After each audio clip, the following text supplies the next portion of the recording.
Hello friends, स्वागत है आपका हमारे यूट्यूब चैनल में। फ्रेंड्स, आज के इस वीडियो में हम आपको बोटनिक ब्लाउज का एक बहुत ही सुंदर सा नेक डिज़ाइन बताने वाले हैं। तो इसके लिए यहाँ पे बैक पार्ट को हमने काट लिया और इसको बोटनिक के लिए यहाँ पे हमने शोल्डर जितना है उतना ही रखा है और यहाँ पे शोल्डर का विड्थ हमने 3 इंच रखा है और इसको यहाँ पे हाफ इंच डाउन भी कर दिया है। और अब हम इसमें अपना गला ड्रॉ कर लेते हैं। तो सबसे पहले मेन फैब्रिक को साइड में रखेंगे और यहाँ पे गला हम ऊपर का 2 इंच रखने वाले हैं, तो हम 2.5 इंच पे मार्किंग करेंगे और इस लाइन को हम यहाँ पे सीधा खींच देंगे और इसको शोल्डर तक मिलाते हुए एक बॉक्स बना लेना है। और अब हम गले का गोलाई देने के लिए फ्रेंच कर्व का यूज़ करेंगे और इसको इस तरह से गोलाई दे देंगे। और अब हम इसके नीचे 0.75 इंच पे और एक मार्किंग कर देंगे और इसको सीधा खींच लेते हैं। और डिजाइनर गला हम 10 इंच का बना रहे हैं, तो हम 10.5 इंच पे और एक मार्किंग कर लेंगे ऊपर से और इस लाइन को भी सीधा खींच देना है और इसके ऊपर हम इसका विड्थ दे देंगे 4 इंच। और इस तरह से 4 इंच पे हमें एक सीधी लाइन ड्रॉ कर देनी है। और अब हम यहाँ पे फ्रेंच कर्व को ले लेंगे और इसको इस तरह से रखते हुए यहाँ पे ऊपर तक हमें हल्का सा कर्व शेप में इस तरह से ड्रॉ कर देना है। और अब हम ऊपर की तरफ स्केल को उल्टा करेंगे और इस तरह से एक टेम्पल का शेप दे देंगे। तो यहाँ पे ऊपर हमारा थोड़ा सा जगह होना चाहिए, तो इस तरह से इसको ड्रॉ कर देना है और इसकी गोलाई को अच्छे से यहाँ पे हम सेट कर देंगे। तो ये हो जाने के बाद अब हम नीचे वाली साइड पे हम 0.75 इंच पे और एक मार्किंग करेंगे इस लाइन के नीचे और इसको भी यहाँ पे हमें बिल्कुल स्ट्रेट मिला देना है इस तरह से। और ये मिला देने के बाद यहाँ पे हम 2 इंच पे मार्किंग करेंगे, तो इस तरह से 2-2 इंच पे 2 हमारे मार्किंग आ जाते हैं। और अब हम यहाँ पे फ्रेंच कर्व का ये वाला हिस्सा यूज़ करते हुए इसको अच्छे से स्कैलप शेप दे देंगे, यानी इसमें अच्छे से गोलाई दे देंगे।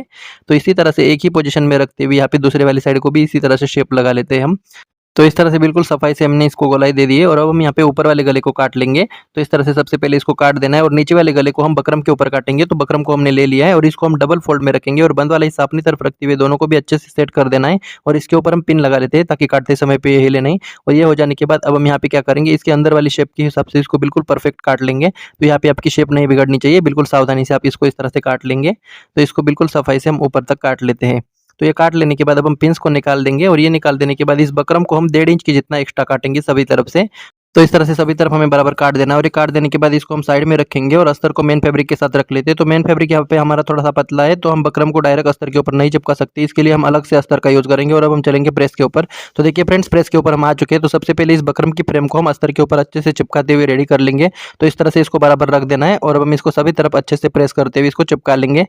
तो इस तरह से इसको चिपका देने के बाद अब हम इसके बाहर की साइड पे 1/4 इंच कपड़ा एक्स्ट्रा रखते हुए इस तरह से काट लेंगे इस बकरम के बाहर। तो इस तरह से सभी तरफ 1/4 इंच कपड़ा एक्स्ट्रा रखना है और अंदर वाली साइड पे इसको बिल्कुल फिक्स हमें काट देना है इस शेप के अकॉर्डिंग। तो यहाँ पे बिल्कुल फिक्स यहाँ पे हमें काट देना है, मेन कपड़ा बिल्कुल भी यहाँ पे एक्स्ट्रा नहीं रखना है। तो इस तरह से सभी तरफ काटते हुए रेडी कर लेंगे।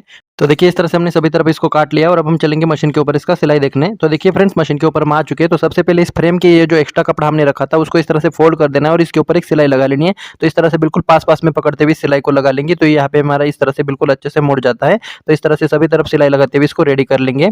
तो इस तरह से सभी तरफ सिलाई लगा देने के बाद अब हम यहाँ पे सिर्फ अस्तर वाले पार्ट के ऊपर इसको लगा लेंगे ताकि बाद में हमें तुरपाई करने की जरूरत ना पड़े। तो अस्तर को इस तरह से खोल देना है और इस फ्रेम को इसके ऊपर इस तरह से बराबर रख देंगे और ये बराबर इस तरह से मिल जाता है। और अब हम इसमें सभी तरफ पिन लगा लेते हैं ताकि ये हिले नहीं। तो यहाँ पे इस तरह से 1-2 जगह पे पिन लगा लेनी है और इसको यहाँ पे अंदर वाली साइड पे पहले सिलाई लगा लेंगे। तो इस तरह से बिल्कुल एक बराबर रखते हुए इसको सिलाई लगा देनी है। और यहाँ पे नीचे आने के बाद इस स्कैलप में आपको इस तरह से राउंड में सिलाई लगाने की जरूरत नहीं, इसको बिल्कुल सीधा लगा लेंगे। फिलहाल हमें इसको इस तरह से इसमें स्टेबल कर देना है। तो इस तरह से सभी तरफ हमें आराम से सिलाई लगाते हुए इसको कंप्लीट कर देना है। और ये हो जाने के बाद अब हम इसको धागे को अच्छे से निकाल देंगे और अब हम यहाँ पे दूसरी साइड पे जो है हमारा बकरम का पट्टी है उसको बिल्कुल किनारे से सिलाई लगाते हुए इसको फिक्स कर लेंगे। तो यहाँ पे हमें तुरपाई करने की जरूरत नहीं पड़ती है। तो इसको सभी तरफ से बिल्कुल बारीक वाली सिलाई का लगाते हुए इसको बिल्कुल अच्छे से इस फ्रेम को यहाँ पे सेट कर देना है। तो इसको सभी तरफ इस तरह से लगा देने के बाद एक्स्ट्रा कपड़े को यहाँ पे बराबर काट लेंगे और ये काट देने के बाद मेन फैब्रिक को यहाँ पे हम ओपन कर लेते हैं। और इसके मेन फैब्रिक के सीधी साइड के ऊपर अभी हमने जो फ्रेम लगाया था वो वाला साइड इस तरह से अंदर रख देंगे और इसके ऊपर अच्छे से इसको सेट कर देना है और सभी तरफ से यहाँ पे पिन लगा लेते हैं ताकि ये हिले नहीं।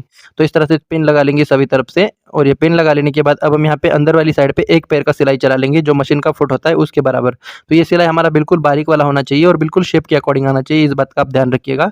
तो इस तरह से बिल्कुल सावधानी से एक बराबर सिलाई लगा लेंगे और यहाँ पे राउंड वाली जगह पे खास करके हमें अच्छे से सिलाई लगा देनी है। तो इस तरह से बिल्कुल बारीक वाली सिलाई का यूज करते हुए हमें इस राउंड में बिल्कुल शेप के अकॉर्डिंग सिलाई चला लेनी है। तो इसी तरह से आराम आराम से हम सभी तरफ इसको सिलाई लगाते हुए इस गले को कंप्लीट कर लेते हैं। तो देखिए फ्रेंड्स, सभी तरफ हमने इस तरह से सिलाई को लगा लिया और यहाँ पे आने के बाद पक्का कर देंगे और धागे को निकाल देंगे। और ये हो जाने के बाद अब हम इसके पिन्स को निकाल देंगे सभी तरफ से और ये निकाल देने के बाद अंदर वाले मेन फैब्रिक को यहाँ पे काट देंगे अस्तर के बराबर फिक्स। तो यहाँ पे हमें ज़्यादा एक्स्ट्रा कपड़ा नहीं रखना है, नहीं तो ये पलटने में प्रॉब्लम देगा। तो इस तरह से बिल्कुल सफाई से काटते हुए इसको रेडी करेंगे सभी तरफ से। तो देखिए इस तरह से काट देने के बाद इसमें हमें छोटे छोटे कट्स लगा देने कॉर्नर वाली जगह पे सिलाई के पास में, लेकिन सिलाई ना कटे इस बात का ध्यान रखिएगा। और इसी तरह से हम सभी तरफ छोटे छोटे कट्स लगा देंगे तो ये बहुत ही आसानी से हमारा पलट जाता है। तो इस तरह से बिल्कुल आराम आराम से इस कट्स को लगाते हुए रेडी करेंगे और ये कट्स लगा देने के बाद आप यहाँ पे देख सकते हो कितनी आसानी से हमारा पलट जाता है। तो इस तरह से पलटा लेंगे इसको। तो इस तरह से पलटा देने के बाद अब हम इसको सभी तरफ अच्छे से प्रेस करते हुए लाएंगे। तो देखिए फ्रेंड्स, हमने इसको प्रेस करके ला लिया है और अब हम इसकी उल्टी साइड भी आपको दिखा देंगे। तो यहाँ पे भी देखिए कितनी फिनिशिंग के साथ ये बन चुका है। अब हम इसको सीधा करेंगे और इसको यहाँ पे ओपन कर लेंगे मेन फैब्रिक को और सभी तरफ फैब्रिक फेविकॉल लगाते हुए इसको अच्छे से प्रेस से सेट करते हुए लाएंगे ताकि हमें सिलाई की जरूरत ना पड़े। तो देखिए फ्रेंड्स, हमने इसको सभी तरफ फैब्रिक फेविकॉल से अटैच कर लिया और अब हम इसको उल्टा करेंगे और मेन फैब्रिक को अस्तर के बराबर बिल्कुल फिक्स काटते हुए रेडी करना है। तो इसको बिल्कुल सफाई के साथ में हम सभी तरफ इसको काटते हुए रेडी कर लेंगे। तो इस तरह से इसको काट देने के बाद अब हम इसको सीधा करेंगे और इसमें हम डॉट लगा लेते हैं। तो इस तरह के गले में ये डॉट का पोजीशन हमारा थोड़ा बाहर की तरफ जाता है तो कोई प्रॉब्लम नहीं, इसको हम इस तरह से फोल्ड करेंगे और डॉट के लिए मार्किंग कर देते हैं और ये सेम मार्किंग हम दूसरे वाली साइड पे भी इस तरह से उठा लेते हैं।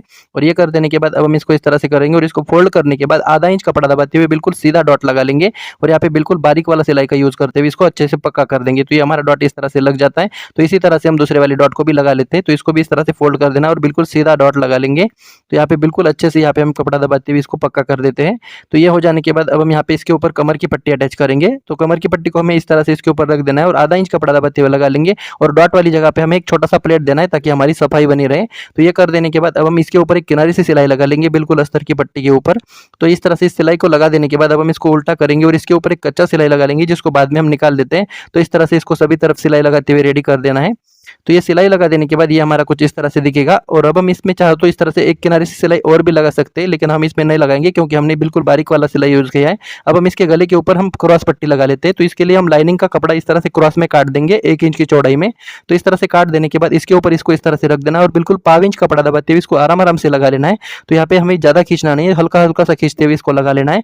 और ये लगा देने के बाद इस राउंड वाली जगह पे हमें छोटे छोटे कट्स देने हैं सभी तरफ से और ये कट्स देने के बाद नाखून से इसको अच्छे से प्रेस कर देंगे सभी तरफ से बिल्कुल सफाई से। और ये कर देने के बाद इसको हम पाव इंच ही इस तरह से मोड़ते हुए यहाँ पे बिल्कुल इसके ऊपर एक किनारे से सिलाई चला लेंगे सिर्फ अस्तर की पट्टी के ऊपर। तो इस तरह से बिल्कुल किनारे से सिलाई चलाते हुए हम इसको रेडी कर लेंगे। तो यहाँ पे ये पट्टी आपका घूमना नहीं चाहिए और बिल्कुल पास पास में पकड़ते हुए इस सिलाई को लगा लेंगे। तो इस तरह से सभी तरफ इसको कंप्लीट कर देते हैं और ये कर देने के बाद इसके एक्स्ट्रा कपड़े को बराबर काट देंगे और इसको उल्टा करते हुए अंदर जो एक्स्ट्रा कपड़ा है इसको बिल्कुल सफाई से काट लेंगे। तो यहाँ पे नीचे वाला कपड़ा ना कटे, इस बात का ध्यान रखिएगा। तो इस तरह से काट देने के बाद अब हम इसको उल्टी साइड से ही इस तरह से फोल्ड करेंगे और इसके ऊपर एक कच्चा सिलाई चला लेंगे जिसको बाद में हम तुरपाई करके निकाल देते हैं। तो इस तरह से बिल्कुल आराम आराम से इसको चलाते हुए कंप्लीट कर लेंगे। तो देखिए इस तरह से बिल्कुल सफाई के साथ में हमारा पट्टी लग जाता है और ये पट्टी लगा देने के बाद ये हमारा कुछ इस तरह से दिखेगा। और अब हम इसमें गोल्डन कलर के बटन भी लगा सकते हैं। तो इस तरह से एक बटन यहाँ पे लगाएंगे और नीचे 1-2 बटन और लगा लेते हैं। तो इसी के साथ आज का हमारा डिजाइन बनकर रेडी हो जाता है। तो आज का डिजाइन आपको कैसा लगा आप हमें कमेंट करके जरूर बताइएगा और वीडियो को लाइक शेयर जरूर करें। चैनल पर पहली बार आए तो सब्सक्राइब करें। धन्यवाद।